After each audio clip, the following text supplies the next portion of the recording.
Good morning. All right, we're going to be working with section 14.7 today. We're almost done. I think we have just two more sections in this chapter, and then we'll get to move on to something else, something a little bit more geometric. I just made up that word. Okay, on 14.7, we're going to be working with conversions between customary and metric. At the bottom of page 92, there's some numbers, some little metric units and common, their ratios between these. I would say memorize these, but yeah, right. I don't think so. You can just write them down and just keep them on the refrigerator or something, or just whatever you need to do close by you. But these ratios you're going to need to know. You can use them on your quiz or whatever. It doesn't matter to me. I would write them down. But anyway, as long as you know these conversion ratios, just convert away. Look at the top of 293. They're going to convert 80 yards to meters. Remember, yards is customary. That's what we use in America. Meters is metric. So the ratio between meters and yards, if you'll look down at the bottom of 292, there's your conversion unit. Remember, what you want is on top. So 80 times, and there's their conversion unit, and that's what they get. Easy peasy. Okay, now look at the gray box. It says, remember to think it through. One common confusion in unit conversion regards which way to express the conversion ratio. Should it be 1 inch to 2.5 centimeters or 2.5 centimeters to 1 inch? It depends on what unit of measure we want in the end.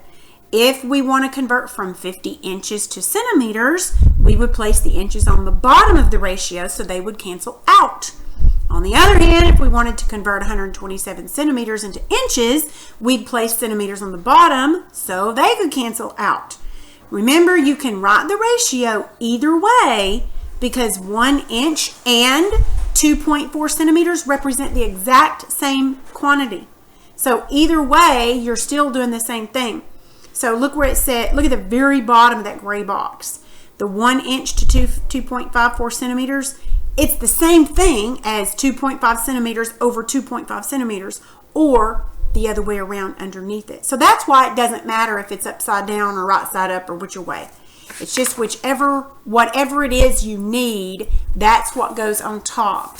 So if you'll look at worksheet 14.7, this actually is a short worksheet, probably the shortest worksheet we've had this week. It's about 1.5 pages. So on 1A, B, and C, you're going to be converting between the systems.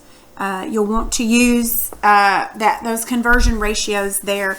I would write those conversion ratios at the bottom of 292, the 1 inch to 2.54 centimeters, the 1 foot to 30.48 centimeters. I would write those down on a note card or a piece of paper and cut it out or whatever. And I'd put that up somewhere where you can see that, because that's what you're going to be using. So you're just doing conversions. Make sure you put the one you want on top when you do the conversions, okay? All right, I'm going to let you have it at this. I just want to kind of see what you can do.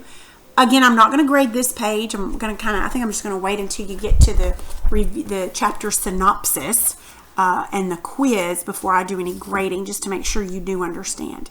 So if you have trouble on this page, let me know. I'll be happy to help. That's all for today.